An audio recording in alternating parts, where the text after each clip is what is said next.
Are you ready to turn your best ideas into a thriving online business? Introducing Shopify, your no excuses business partner. You might not realize, but our podcast, More Than Mammies, it's a business. And we started it, of course, to talk about maternity, not to become an e-commerce expert. So, yeah, we needed some help selling our merch and getting our store up and running. Woohoo! Another sale! Shopify is a commerce platform revolutionizing millions of businesses worldwide. No matter if you are a garage entrepreneur or a big business, Shopify is the only tool you need to start and grow your business without the struggle. With Shopify's single dashboard, you can manage orders, shipping, and payments from anywhere, giving you the insights you need wherever you are. Sign up for $1 per month trial period at shopify.com/sonoro, all lowercase. Go to shopify.com/sonoro to take your business to the next level today. Shopify.com/sonoro. Welcome to another episode of Brown and Black. My name is Jack Rico. And I'm Mike Sargent. And every week we take a look at race and pop culture through a brown and black lens.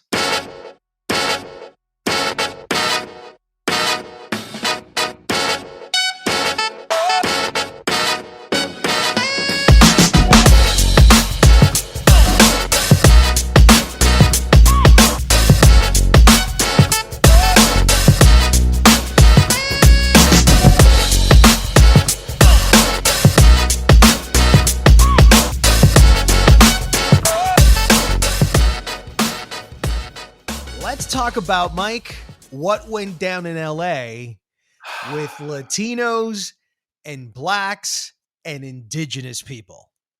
My goal in life is to get the three of you elected, and I'm just focused on that. We're like the little Latino caucus of our own city. Yeah. And we have to find new folks to bring in. Bloomingfield was in here the other day, right? He goes, we're trying to create another Latino. Now, why do we have to do that? I go, fuck. The way I see it, all of the seats are Latino. What did he say? He goes, oh, you got a point there. Fuck that. You know, what do we say? 52% of the population is Latino? His mentors are the reason we're so fucking gerrymandered in the valley. So there's certain people who don't merit like us rescuing them.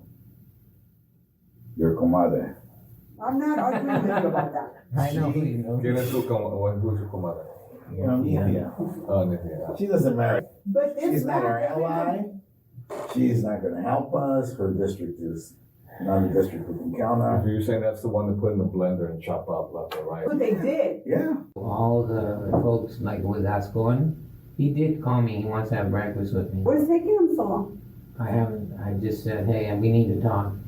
You supported him from the. All right, don't worry, I got you. Yeah. Fuck that So guy. you'll start seeing them line up. He's with the blacks. Isaac was the first. Here's the thing, Jack.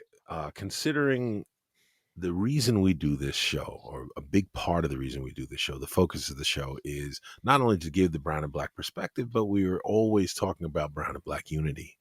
The unity that comes just from understanding and respecting each other's culture. And one of the things that happened for me during the course of our doing this show and everything that has happened in this country in the last 2 years, and I feel like I was naive in many ways, is to realize that there is a strong anti-black sentiment within, let's just say, more than I'm comfortable to even admit, the Latino community. And I didn't even know that because I live in New York and I have nothing. I have Puerto Rican friends, I have Dominican friends. It never even occurred to me that there are Latinos that feel the same way or come across and say the same type of things about black people. I mean, there's Ted Cruz's, but I don't even consider Ted Cruz to be a Latino. So in the aftermath of all of this, Jack, I have a lot of questions for you. So I have a lot of questions for you. All right, But line just them up, for man. anybody- Line them up. All right, well, just for anybody who's been under a rock, okay, you don't know what we're talking about here, that earlier this week, there was a leaked tape of LA City Council members in a meeting that included LA City Council President Nury Martinez, Ron Herrera, an LA County Federation of Labor head, and 2 LA councilmen, Kevin De Leon and Gil Cedello. Now, Jack, the LA City Council president, the woman who is in charge of the city council, how she could hold and harbor these views and say these things, and as they're talking about something that is so politically sensitive, which is the process of redrawing council district boundaries. I was stunned. Now, does this and her language and her being in that position, does this shock you, surprise you at all? Yeah, that's called K-Town.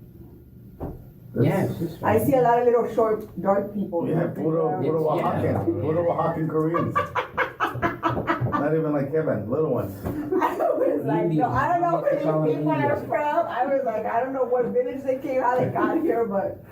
And so they're wearing shoes. So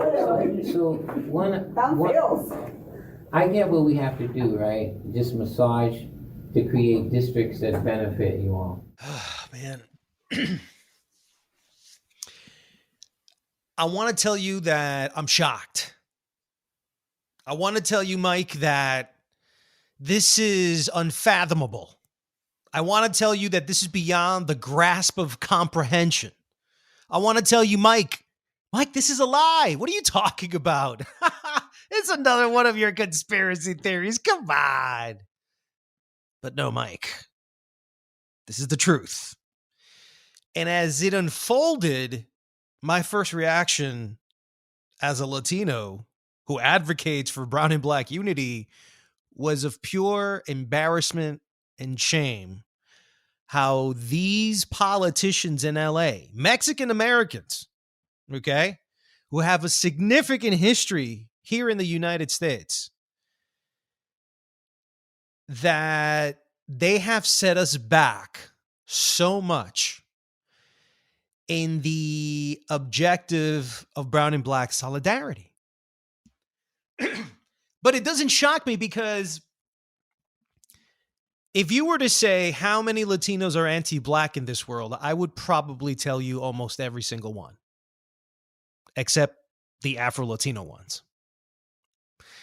And I'll tell you why. If you've ever lived outside the United States, like gone to school, had a job like that, like if you live somewhere else, Latin America, you'll see the way white Latinos in Latin America treat Afro-Latinos. Look at Brazil. Look at the situation in Brazil right now. Political tensions have already been turning violent with a spate of murders in recent weeks, and there are fears things could get even worse. É fraude! Se ele ganha, é fraude! E nós não vamos aceitar! E não vai ter. And that's just even too big to cover. But yes, you move out of Latin America, and then we've talked about the Caribbean racism in Cuba. It is known amongst all the Latinos that Cubans happen to be probably the most racist of many of the Latinos that live in the Caribbean and Latin America. It's just a reputation that they have. And then you come to the United States, and then the idea is, should my Latina daughter marry a black man?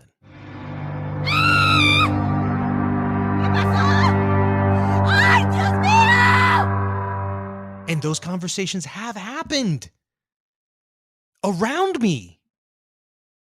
At parties, you know, somebody will mention that their young daughter's going out with a black kid, and they'll frown or say something negative. Is it racist in the systemic part? No. Is it anti-black? Absolutely. I got to stop you right there, because then you're going to have to define for me the difference between racist and anti-black. What is the difference to you between racist and anti-black? Meaning that most Latinos, most working class Latinos that might feel like that towards black, they're not the ones creating institutions and systems to deprive these black people from upward mobility in any way, the way the infrastructure here in the United States is. It's more like your skin color is not one that's necessarily welcome here. But I'm not going to do anything to impede you from having a life. I just don't like your skin color. It's not welcome here. So Latinos, for the most part, and we've talked about this book, The Pedagogy of the Oppressed, how it talks about the colonizers or the colonized mentality, that the oppressed will ultimately become their oppressor. And so in this case, Latinos who have been oppressed, especially Mexicans, Puerto Ricans, since 1492 in Columbus, through the Mexican-American War and the Spanish-American War, they've all been colonized. They don't know anything else outside of that oppression.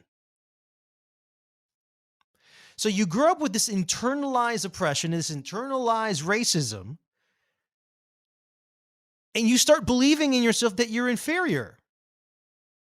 And so what ends up flash forwarding to now, and what happened with the Nury Martinez thing, is what we really start understanding is that there is the Hispanics that are assimilated, fully assimilated.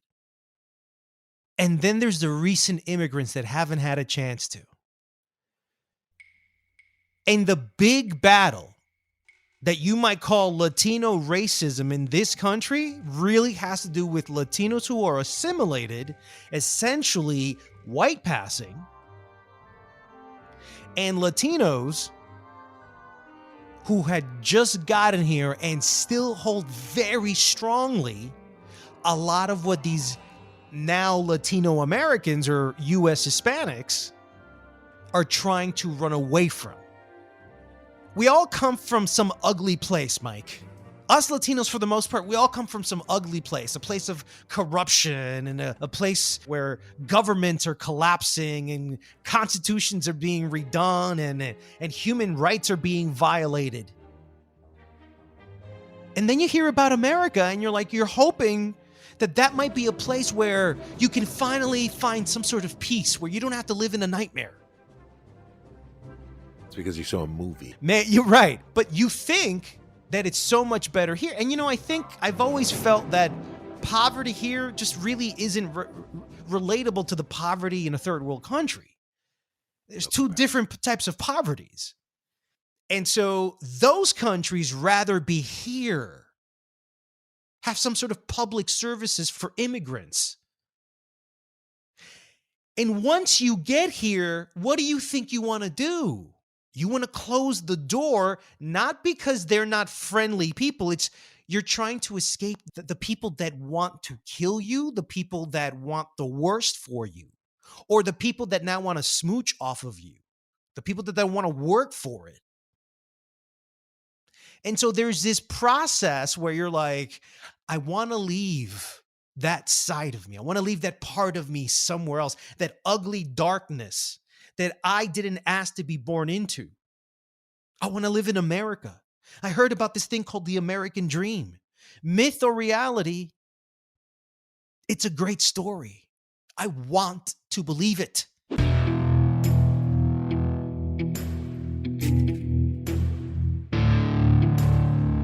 at some point, you buy that white picket fence, you get those two kids, and these Latina women from Colombia and Latin America that their generation, third in the 80s, used to say mejorar la raza, and they marry their white man.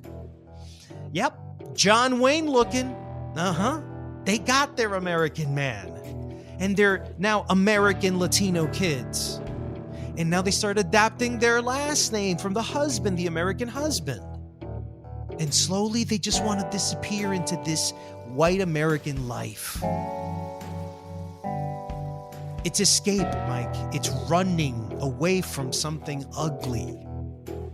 And impersonating, maybe even sometimes, some other persona that isn't that ugly that you experienced. Well, I'm not going to discount anything you're saying. But from my perspective, you said white passing. I see it more like white succeeding. You know, how is it you've been able to succeed in a white dominated society and still maintain your ethnicity if you're Latino? And part of that, and I've seen it not just with Latinos, I've seen it with Asians as well. And that's why there's conflict between blacks and Asians, because Asians come here and treat us like white people do. I can't tell you how many times as a New Yorker I've gone into Korean deli, especially when I was young, and they're watching you like a hawk because they consider you, let's just say, the way Nury Martinez considered Black people and the way she talks about Black people. And so for me, I see this as like embracing American values. This is the scary part for me. While you and I can bond on a bunch of different things, we can bond on music and movies and culture and this and that and all kinds of things that we bond on. Human beings can bond on hate, conscious or unconscious, and they do, and we've seen it. We're living in that time where people are bonding on hate. And so for me, when I see this, it wasn't just mocking. That was a hatred.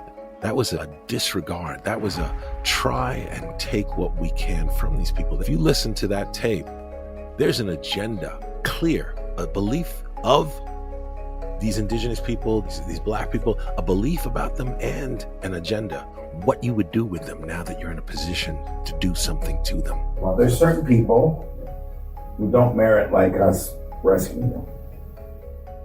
Your comadre, right? I'm not arguing with you about that. I know who you know. ¿Quién es su comadre? Who's your comadre? You know, Nivea. she doesn't merit, right? Yeah, that's called K-Town. Yeah, I see a lot of little short, dark people. Yeah, puro Oaxacan Koreans. Not even like Kevin, little ones. I was like, no, I don't know where these people are from. I was like, I don't know what village they came, how they got here, but And so they're wearing shoes. So I get what we have to do, right? Just massage to create districts that benefit you all. And that's the scary part for me. As a Black person, it's easy for me to ignore, okay, Cruz, okay. Every time I see something awful that affects both Black and brown people, and it's someone with a Latino last name, and I wonder, okay, what kind of Latino is that would do that? DeSantis or a Cruz or any number of politicians who have embraced a set of values that is very specifically American. That's what scares me. While I see the unity happening in the face of this and the people calling for the resignation, it scares me that they've been in power for a while. They've been influencing things for a while. And this is California. This is a place where it's not like Latinos have been treated really well in California by white people. Latinos have had to claw and fight to get to where they are. I mean, my goal in life is to get the three of you elected, and I'm just focused on that. I mean, we're like the little Latino caucus of our own city. Yeah, and we have to find new folks to bring in. As I'm doing research, and I read that Dolores Huerta did not like Kevin De Leon, called him a bully. Why would Dolores Huerta say that, considering who she is? So I don't know. I have to say, you say maybe it didn't shock you, and you tell me all this, but it still scares me. And I have to ask you, do you see this being a force for change? Do you have a positive view of the outcome of this? Well, the revelation has happened, Mike. Yeah. That's it. That's it. Now we know that there is a faction of very powerful Hispanic elite policymakers. That's where the fear is, Mike. And when you say that you're scared, you should really be scared that there's Latinos that are shaping policies against Blacks. Yes. That's what we found out.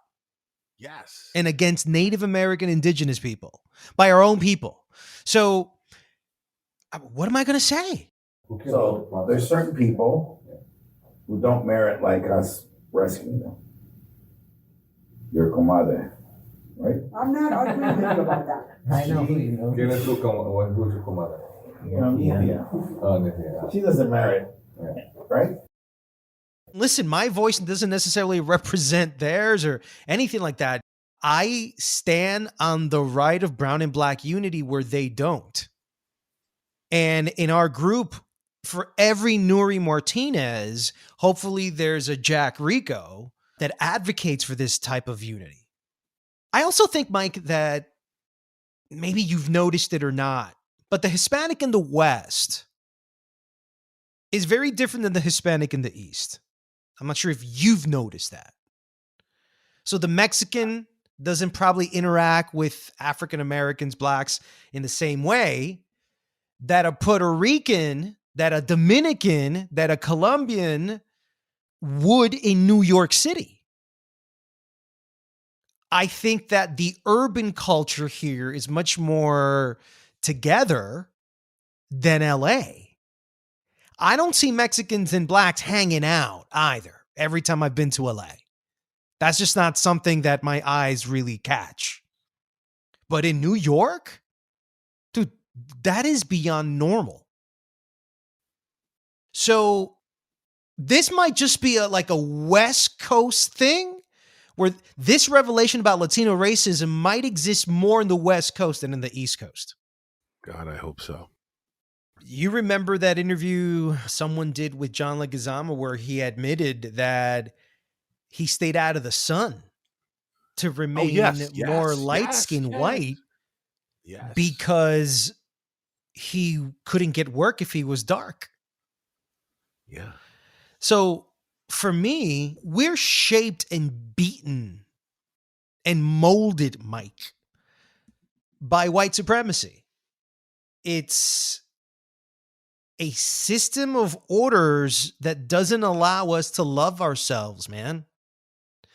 And so because we're in that social ladder where the top of the ladder, the color is white, and the bottom of the ladder, the color is black, but then somewhere in the middle of the ladder, there's a color called brown. And so you have a choice whether you're going to go up or down. And if it's a social ladder where your family needs to be fed and everything else, that's where a lot of brown people find themselves, man, making those choices. And a lot of them, dude, it's no secret that Hispanics have identified being white in the census for a long time. They don't identify black, man.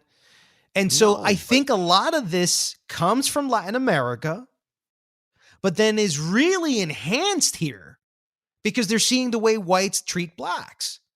And they're like, oh, I guess I should do the same thing too. And if I look white, then I should act like the whites. And so, listen, man, we're going to be hearing a lot more stories, a lot more of these tapes.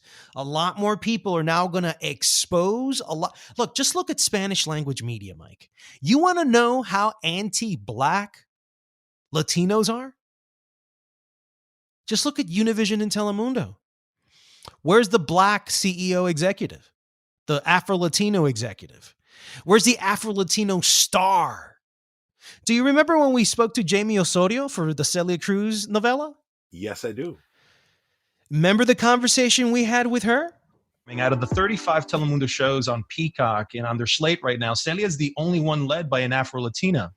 Why do you believe that black actors don't have more representation in Spanish language programming today? I think it has to do with the storytelling. I think it has to do that now that we are creating more platforms, it's about, right now we took the story of Celia Cruz, which was an icon of music. Why not? Let's start creating stories about black people. I know you're not looking for me, and I know you're not looking for a black girl, but this is what I have to bring. And if this is my essence, and this is what you're looking for, you're not gonna see this. You're gonna see the whole picture. Every single part of the Latin American culture has Africa in it. Yes. We cannot hide it. We have it in our blood, even if we look black, even if we look white. So if she doesn't see herself as an Afro-Latina represented in her own culture's network, Mike, we've always been like that. I think it is a mindset that comes from colonization. It is self-perpetuating, keeping us all down. Like we never get that far because we're too busy trying to keep out those who might help us rise and keep them down and think that's the only way to rise because that's how we were kept down, and those above us, that's how they rose. And it's a phenomenon that only happens in the United States, Mike. Like, this shit doesn't happen anywhere else in the world. Doesn't happen in London. Doesn't happen in Japan with Latinos. And I think it's really because of the population number. I mean, if we were a country, we'd be the 5th largest GDP in the world with like $2.8 trillion in spending power or something like that. So there's more at stake to maintain your happiness, your peace of mind, instead of having constant reminders of a past, of an immigrant past that you want to leave behind.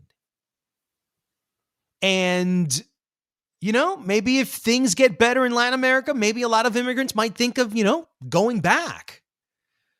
But these things about these Latino Republicans, these white passing Latinos, these Latino racists, is that they don't want it to mess with their lifestyle, with their peace. You've heard of the whitexican, right? No, I haven't heard of the white. If you go to Mexico City, Mexican youth is becoming essentially white Americans in Mexico.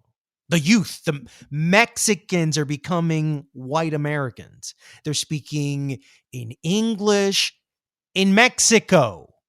That's how much American influence there is. And now expats are heading there. From what I hear, Mexico City is becoming like Williamsburg. Now, you see, we export a lot more than we realize. We export a lot of the ideologies that are American really nationalism, American supremacy. Yeah, American nationalism. Part of that is racist against people of color, and definitely against black people. Let me just replace the variable. Right now, Mexico City is one of the hottest places in all of Latin America. Why? Because white Americans decided to go there and speak English. And probably the best thing they've been able to do is be white in Mexico. Now, let's just flip that for a second. What if I told you the same exact story, but instead of saying white Americans went there, what if I told you black Americans went to Mexico City?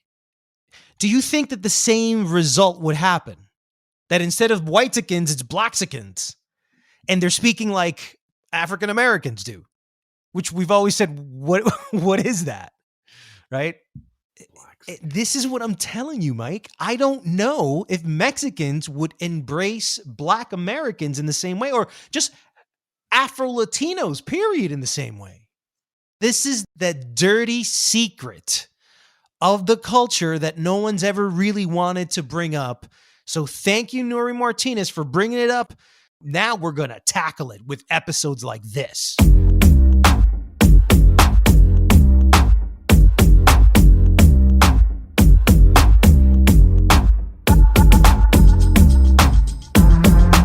That's it for this episode of Brown and Black. And if you would like to support this podcast, please subscribe and leave a review.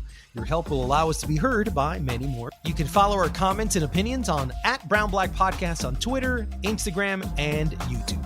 We'll see you on the next episode of Brown and Black.